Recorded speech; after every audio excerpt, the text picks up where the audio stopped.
Assalamualaikum warahmatullahi wabarakatuh. Saya Alvina Putri Karyanawati dengan NIM 201180269 dari jurusan Pendidikan Agama Islam.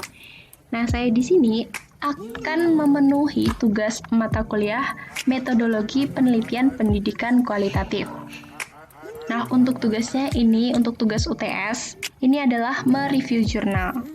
Nah, ini hasil review dari jurnal yang sudah saya review. Untuk jurnalnya itu sendiri ada ini. Nah, perlu diperhatikan dalam mereview jurnal ada beberapa poin yang harus dituangkan. Yang pertama ada judul, nama jurnal, volume dan halaman, tahun, penulis, reviewer, tanggal review, latar belakang, tujuan penelitian, permasalahan, objek penelitian, subjek penelitian, metodologi penelitian, hasil penelitian, kelebihan dan juga kekurangan dari jurnal. Nah, yang pertama ada judul. Bisa dilihat di sini, judulnya yaitu Penerapan Pembelajaran Pendidikan Agama Islam dalam Membentuk Karakter Pribadi yang Islami. Lalu ada nama jurnal. Nama jurnalnya di sini ada Edumaspul Jurnal Pendidikan.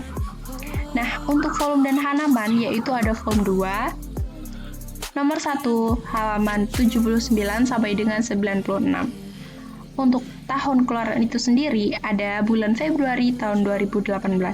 Nah, untuk penulisnya ada Elihami dan Abdullah Syahid. Nah, untuk reviewer sendiri itu ada saya, yaitu Alvina Putri Karyanawati dengan NIM 201180269. Untuk tanggal reviewnya itu hari ini, yaitu tanggal 10 Oktober 2020. Nah, yang selanjutnya yang kita review ada latar belakang. Untuk latar belakang itu sendiri sudah tertulis di dalam jurnal. Kita lihat latar belakangnya di pendahuluan. Nah, pengaruh pembentukan jiwa keagamaan dan perilaku keberagamaan pada lembaga pendidikan, khususnya pada lembaga pendidikan formal atau sekolah, banyak tergantung dari bagaimana karakteristik pendidikan agama yang diberikan di sekolah tersebut. Hal tersebut dikarenakan sekolah dalam perspektif Islam berfungsi sebagai media realisasi pendidikan berdasarkan tujuan pemikiran, akidah, dan syariah dalam upaya penghambaan diri terhadap Allah dan mentauhidkannya sehingga manusia terhindar dari penyimpangan fitrahnya. Nah, kaitannya dengan itu, dalam upaya pembentukan pribadi muslim yang soleh, maka pendidikan melalui sistem persekolahan patut diberikan penekanan yang istimewa. Hal ini disebabkan oleh pendidikan sekolah mempunyai program yang teratur, bertingkat, dan mengikuti syarat yang jelas dan ketat. Hal ini mendukung bagi penyusunan program pendidikan Islam yang lebih akomodatif.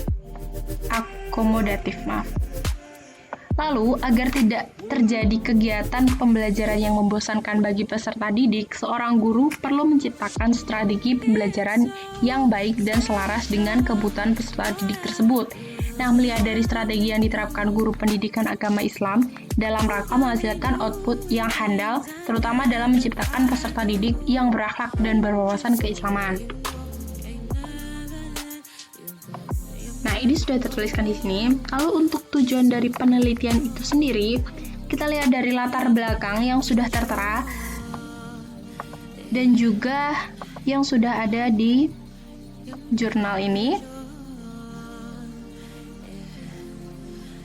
Nah, tujuan dari penelitian ini adalah menemukan persepsi guru pendidikan agama dalam membentuk kepribadian muslim peserta didik. Nah, jadi bagaimana strategi-strategi yang digunakan oleh guru dalam membentuk kepribadian muslim peserta didik tersebut, seperti itu. Nah, untuk permasalahannya, jika kita sudah lihat dari latar belakang maupun tujuannya, tentunya tentang strategi yang diberikan oleh seorang guru kepada peserta didik dalam membentuk pribadi muslim. Nah, untuk objek penelitian itu sendiri,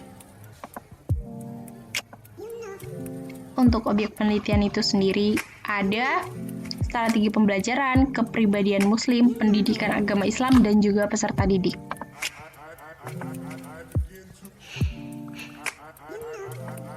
Lalu untuk subjek penelitian pastinya peserta didik dalam lingkup pembelajaran pendidikan agama Islam.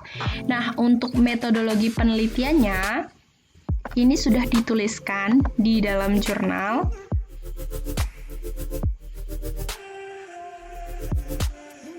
tentang metodologi yang digunakan dalam penelitian.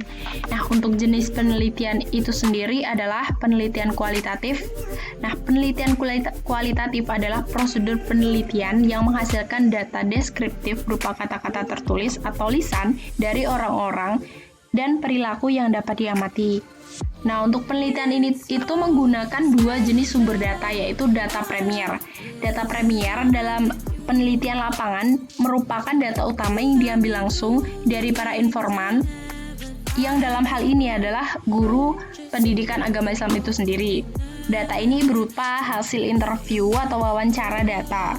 Nah, untuk data sekunder, yaitu pengambilan data dalam bentuk dokumen yang telah ada serta hasil penelitian relevan yang ditemukan oleh peneliti.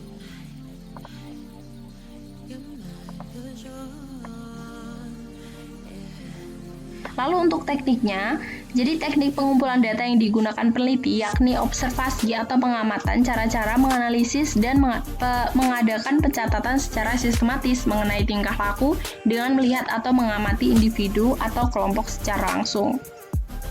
Seperti itu.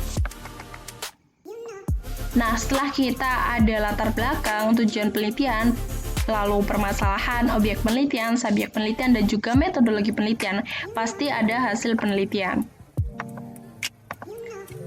Nah, untuk hasil penelitian itu sendiri juga sudah tertera di dalam jurnal, pastinya juga kita sudah tahu. Nah,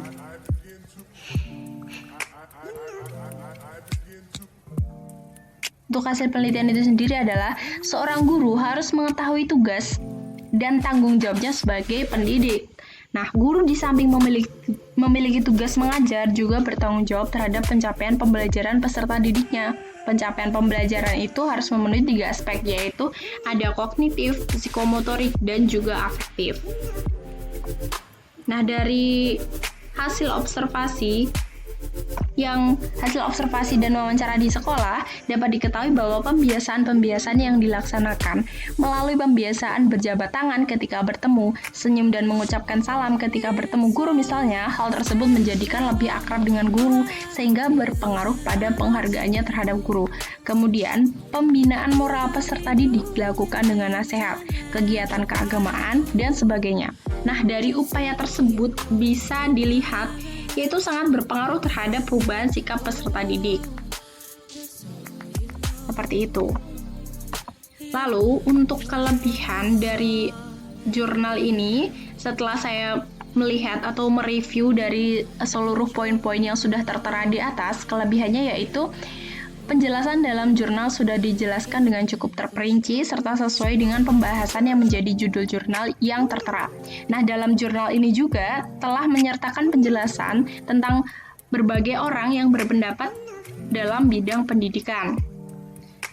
Nah, untuk kekurangannya dalam jurnal ini yaitu penyajian pembahasan hanya membahas tentang teori dari inti judul, tidak menyertakan permasalahan yang sedang terjadi sehingga viewer belum bisa melihat dari segi hubungan sebab dan akibat dalam pembahasan ini. Jadi seperti itu. Nah, mungkin demikian review jurnal yang telah saya kerjakan. Sekian, mohon maaf apabila ada salah kata. Wassalamualaikum warahmatullahi wabarakatuh.